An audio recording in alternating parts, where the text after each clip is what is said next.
Welcome to Splash and Go. I'm your host, Nate Ryan, here with Jeff Burton at Stewart-Haas Racing. And Jeff, Stewart-Haas Racing driver was involved in a pretty big headline last Friday during qualifying at ISM Raceway. I mean, certainly the race was good, some quality moments, but I think a lot of people might say the highlight was Daniel Suarez going after Michael McDowell.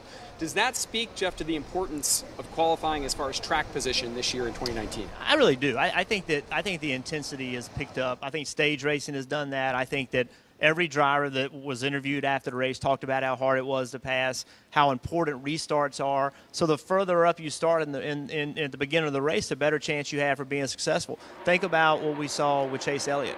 First lap of the race, got penalized, got to the back. We really didn't see him again after that. So I think all the teams believe track position is huge. I think that points are being paid. I know points are being paid at the end of stage one and the end of stage two. Right. If you don't start in the front, it's harder to get to the front. Competition's tougher. So, yeah, I think all that mounted, and that was part of why you saw that exchange between Daniel and McDowell and Drew and everybody else that was involved. Right. A lot of discussion, Jeff, before the season about if NASCAR might tweak group qualifying with things be a little bit different. Obviously, not just ISM Raceway, but Las Vegas. That was a little bit of a controversy about how that unfolded during qualifying with teams playing the game of chicken in the pits.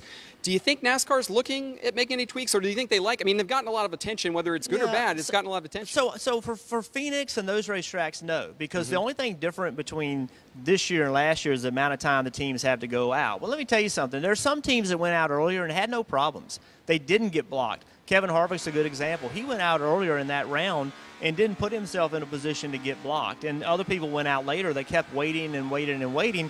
I don't care what NASCAR does other than single-car qualifying. That's always going to be a problem. There's no need to go to single-car qualifying at Phoenix. I mean, if the teams want to sit on the end of pit road and put themselves in that position, have at it. That's on the teams. Now, when we talk about what's going to happen probably this weekend at California and what we saw happen in Vegas, where teams are drafting, that's a different ballgame. Right. Because now what can happen is you could qualify on the pole with a 20th place car. Right. And is that something that's in the best interest of the sport? That's something we're going to have to watch.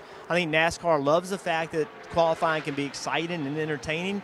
They're going to give it a chance, give it a shot, see if it can work out. But long term, I think if the best cars don't have the best opportunity to be successful, I think they'll be forced to make a change. Yeah, we'll definitely keep an eye on that. Also, tire wear at Fontana could play a role as well this weekend. We'll keep an eye on that. That always makes it fun. We all hope so. You should be watching, by the way, NASCAR America, 5 p.m. Eastern, daily, Monday through Thursday on NBCSN. Tomorrow we'll have the NASCAR Hall of Fame nominees for the 2020 class, NASCAR America, 5 p.m. Eastern. Thanks for watching Splash and Go.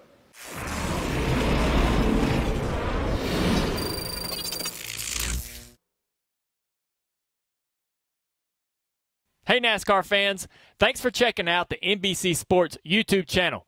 Make sure you hit subscribe below for the latest NASCAR news, race highlights, and digital exclusives. Thanks for watching.